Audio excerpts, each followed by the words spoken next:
Good morning guys! At eto na nga ang part 2 ng pamamasyal namin sa Tagaytay. Ayan, ipapakita ko yung daan dyan guys. Ayan, kung anong meron dyan sa labas sa may highway guys. Ayan, ang gaganda. Ang gaganda ng view, ang daming mga mall. Ayan, ang daming mga restaurant. Ayan, makikita nyo po dyan yung, yung view ng Taal Lake view guys. Ayan, may McDonald's. Ayan guys. Papunta po kami dyan sa People's Park. Ayan. Isa sa mga pasyalan po dito sa Tagaytay. Yan po ang una naming pinuntahan. Ayan guys. Ang ganda, ang lamig. Hindi na po kami naka-aircon dyan guys kasi sobrang lamig. Ayan. Isa sa mga hotel dito guys. Very affordable po yan. Estancia Hotel. At na-amaze ako sa Starbucks dito guys. Ang ganda. 'Di ba? Mag-e-enjoy ka talaga dito kasi makikita mo yung magandang view. Ayan. At heto na nga, malapit na po kami dyan. Paakyat na po ang daan dyan, guys. Ayan, naglalakad na po kami sa taas para po pumila. At nagulat po ako kasi ang daming mga taong namamasyal dito, guys. Ang dami. Ayan, napakalakas po ng hangin dyan. Sarap na sarap talaga ako dyan. Manyamaning hangin, Ken. Ayan guys, so ang daming nakapila dyan.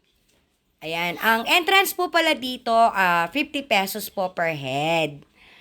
Ayan, mapabata man or matanda, kung may mga senior citizen, same lang din po yung bayad dyan. Ayan, at nakapasok na nga po kami guys at papunta na po kami sa taas. Ang sabi nila, ang makikita po namin dito yung isa sa mansion po ni President Marcos. Ayan. Ayan guys, paakyat guys. Alam nyo, nahirapan talaga akong maglakad dyan kasi paakyat. Tingnan nyo naman guys, ang ganda ng view. Ayan. Sobrang lakas ng hangin, tapos makikita mo pa yan, yung magandang view na yan, nakaka-amaze, super amaze talaga guys. Ayan yung anak ko, sarap na sarap. Enjoy na enjoy sila kasi gustong-gusto nila yung malamig na panahon. And guys, na-amaze din ako sa mga puno nito, ang gaganda. Ayan, dito talaga sila tumutubo siguro, no, kasi sa malamig na panahon. Ayan, paakyat na po kami sa taas, guys. May grotto din po dyan. Ayan. 'Di ba? Nakaka-amaze ang view, ang ganda. Ayan. Ayan, at nakita ko tong mga bulaklak na to. Ayan, ang gandang tingnan.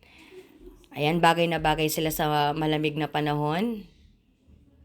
'Di ba? Very colorful po ang mga flowers dito sa taas, sa People's Park. Ayan. Ayan, maraming salamat po sa panonood. Sana po ay nag-enjoy kayo.